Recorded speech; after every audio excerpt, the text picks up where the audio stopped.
Absolument. Depuis l'aube, en fait, ce qu'on a vu, c'est que, je dirais même pendant la nuit, parce que les premières vidéos ont été, il y a des gens qui étaient téméraires de filmer l'entrée des M23 dans la ville. Mais depuis l'aube, c'est clair que les FARDC n'ont plus combattu. Ceux qui ont pu se sont en fait sauvés. Il est clair que les combats n'ont pas continué dans aucune partie de la ville. Et voilà, aujourd'hui, maintenant, on voit carrément les M23 rentrer partout, être accueillis par les gens, par les populations.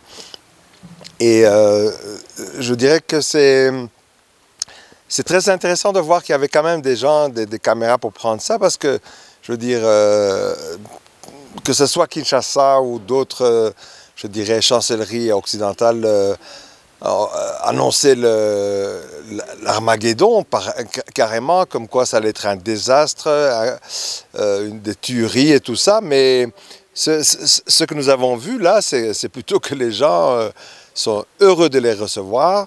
Et je peux vous dire que de ma propre expérience, parce qu'en 2012, quand le M23 a pris Goma, j'étais à l'intérieur de la ville.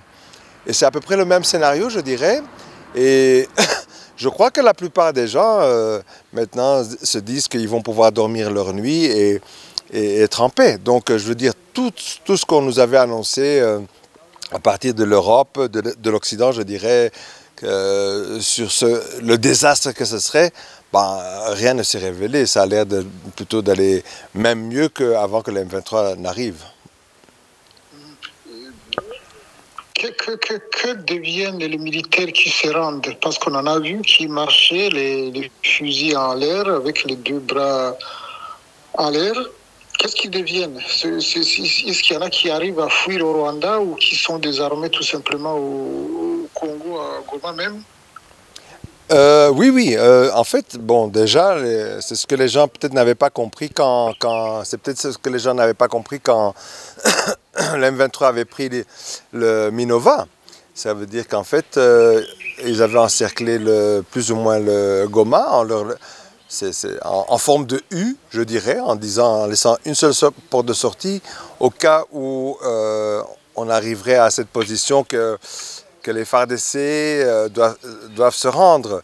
Ça veut dire que pour les FARDC qui voulaient se rendre, soit ils se rendent, soit ils sautaient dans l'eau du lac Kivu, soit ils se rendaient plutôt au Rwanda, aux autorités rwandaises. Et là, on a vu plusieurs images où ils sont en effet désarmés, bien traités, je dirais, ça a l'air très clair.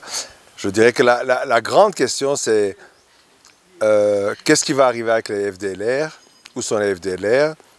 Bon, on sait aussi que dans les jours précédents, tout ça, un de leurs top généraux, Omega, avait été tué au combat. Donc je crois que ces derniers jours, on a vu vraiment une offensive où je crois que le M23 a démontré que il ne pouvait plus continuer à avoir la patience de toujours attendre que Tshisekedi veuille bien venir négocier et dialoguer. Je crois que maintenant on est passé à une phase où tout s'est passé normalement. L'Occident ne pourra pas dire qu'il y a eu un massacre ou quoi que ce soit, ou même parler d'une invasion du Rwanda. Les choses sont claires, il y a des journalistes aussi internationaux qui sont sur place. Voyons voir maintenant dans les jours qui viennent.